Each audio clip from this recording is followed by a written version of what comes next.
Greetings, Earthlings. Today I'm back with a review of another large diaphragm condenser microphone. The microphone that we're looking at today is the JZ Mics V11 or Vintage 11. If you are interested in this mic, it will cost you around $800. Like always, I'll throw some links down below. And in the sake of full disclosure, I do need to let you know that JZ Mics sent me this microphone free of charge for the sake of conducting this review. With that being said, for this video, I have the microphone connected directly to the Focusrite AT2020 2nd Gen.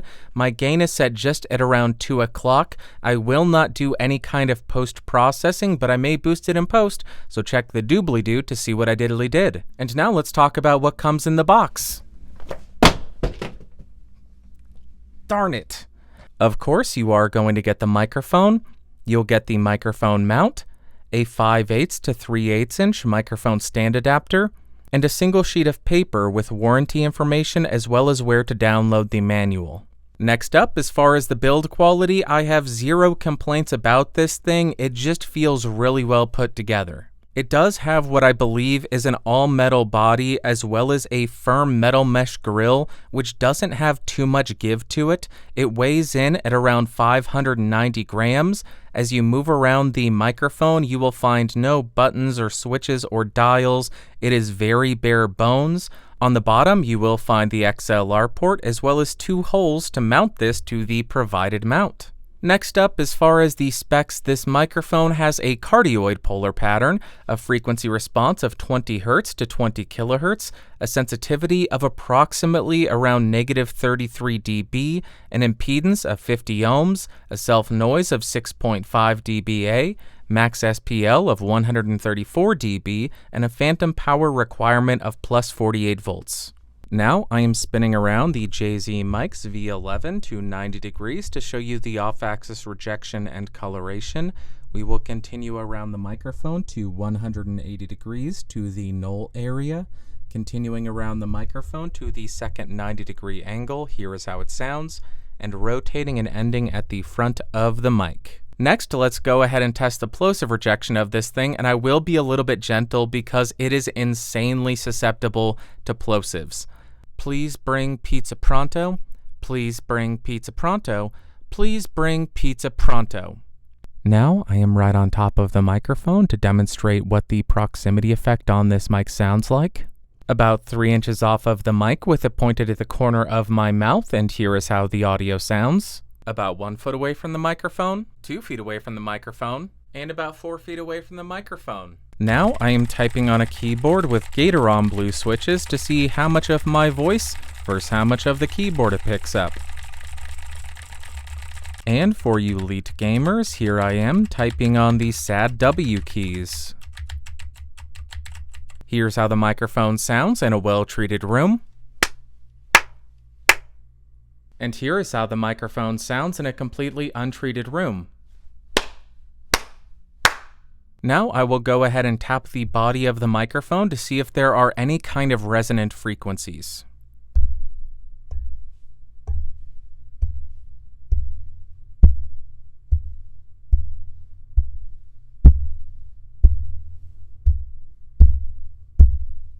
Now to see how effective the provided mount is, I am bumping on the desk to see how much of that it rejects, and then I will go ahead and bump the boom arm to see how much of that it rejects as well.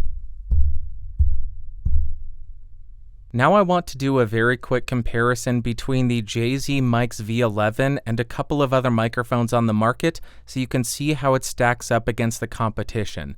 So first up, I am speaking into the JZ Mics V11 about 6 inches off with my gain set at around 2 o'clock, and here is how the audio sounds. First up, I am on the Audio Technica AT2020, which is around $100. I am at the exact same distance of 6 inches, exact same gain setting, and here is how the microphone compares to the JZ V11. We are back on the JZ Mics V11 so you can hear the tone of this microphone before we jump to another one. Next up, we are on the Rode NT1. I am 6 inches off of this microphone with it pointed at the corner of my mouth, Exact same gain setting. I am not doing any kind of post-processing, but make sure to check the lower third because I may be boosting these a little bit differently in post, but here is how the NT1 sounds compared to the JZ mics. I know you never would have guessed it, but we are back on the JZ mics V11. Here is how it sounds before we have another mic comparison. Next up, I am on the TechZone Audio Products Stellar X2 Vintage. So it's another vintage microphone. I am at the exact same distance of 6 inches, exact same gain setting.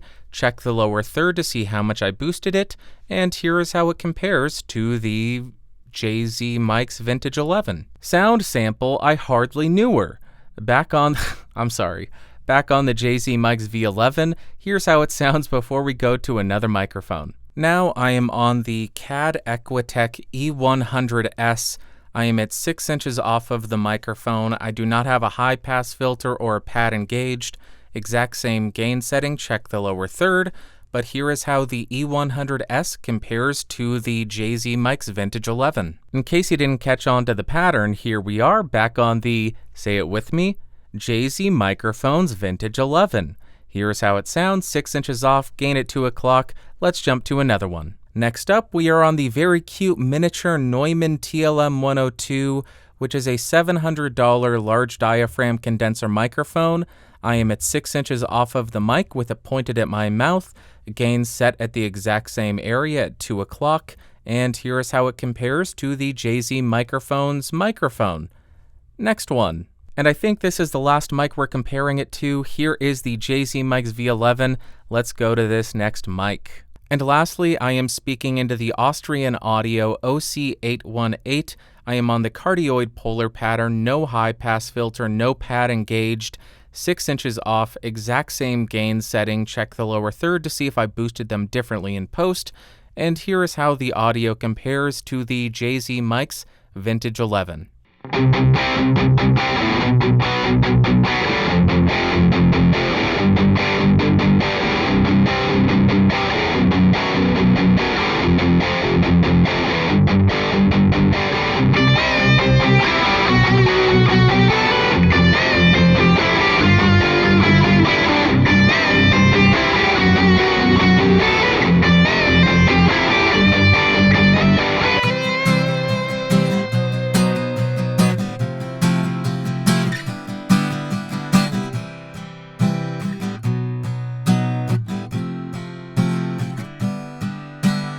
I'm shooting for all the mics in the world, but I don't have the time or the dough to do it in my lifetime.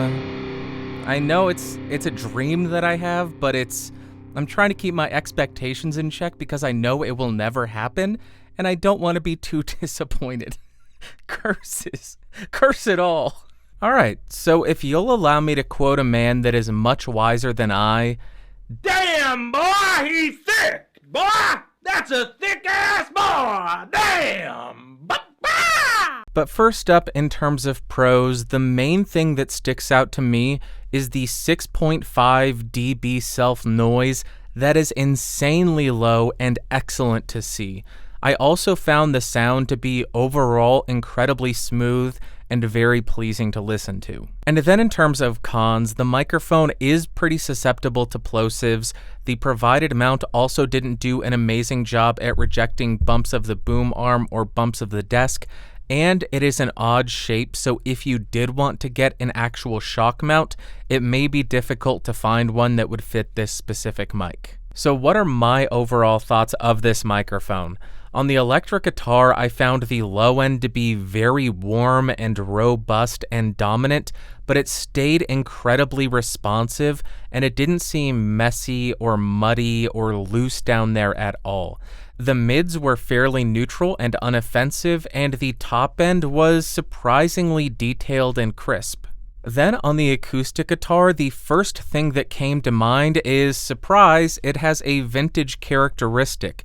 When I was listening back to sound samples, it almost reminded me of a ribbon mic with how warm it was in the low mids and how dominant that area of the microphone was. And as I already mentioned, the mids were neutral, the top end was detailed and articulate, and it maintained this very pleasing, smooth sound throughout the entire frequency range. Next up, for singing, it had a surprising amount of detail to it. You could understand and hear every sound that I was making with my mouth, but it didn't get harsh, it didn't get sibilant, and it maintained that warm, robust low end the entire time, which just sounds lovely, especially if you're going for that more vintage sound, or if you have an obnoxiously painful to listen to voice like mine. And lastly, for spoken word, I know I sound like a broken record. Please send help. I can't stop. It is warm. The low end is very prominent compared to the mids and the treble, but you don't lose the detail and clarity in the treble area. You still get a very articulate sound. Maybe if you have a super bassy voice, this wouldn't be the best option because it does have a boost in the low mids and low frequencies, so it may get a little bit overpowering down there. But if you need a microphone that does a lot of heavy lifting, like me, this may be a good fit for your voice. So would I recommend the JZ Microphones Vintage 11? Both yes and no. If you're somebody who is looking for a microphone to sit right on your desk for podcasting or gaming, where you may be bumping the desk a lot or you speak with your hands and hit microphone cables, I think you could find a better option that does a better job at rejecting that kind of noise. But conversely, if you're looking for a VO microphone with a more robust low end, and you're going to be buying the microphone to put on a standalone microphone stand with a pop filter, then I think it can work really well for that application, and I personally really enjoy it on my voice for that. Or if you're looking for a microphone for music, whether it be electric guitar, acoustic guitar, or for singing, and you want a little bit of that ribbon characteristic where you have this very dominant low-mid frequency, but you also want the clarity and detail of a condenser microphone, that's where I think this microphone really stands out because that is somewhat unique, getting that ribbon sound and that detail and clarity that you get from a condenser. Alright, I think that's going to wrap up for today, but let me know in the comments down below, which of the microphones in that shootout did you like the best? Did you like the Vintage 11? Did you like the TLM102? Did you like the OC818? Or do you think the AT2020 is the best in the bunch? Let me know down below. If you found this video fun, interesting, or helpful, go ahead and give me a thumbs up. If you hated it, give me a big ol' thumbs down. If you want more videos, subscribe and click that bell icon. If you want to hang out in the Discord server and talk about audio gear all day long, podcastage.com/discord. And if you want to support the channel and become one of these beautiful, amazing people over here, you can do so by clicking that join button and joining at the $5 tier or higher. It really does help me continue to bring you these videos. Thank you all so much for watching. Thank you all so much for listening. Please, for the love of the few things good left in this world, stay safe out there. I love you. You're an amazing human being. I'll talk to you later. Bye.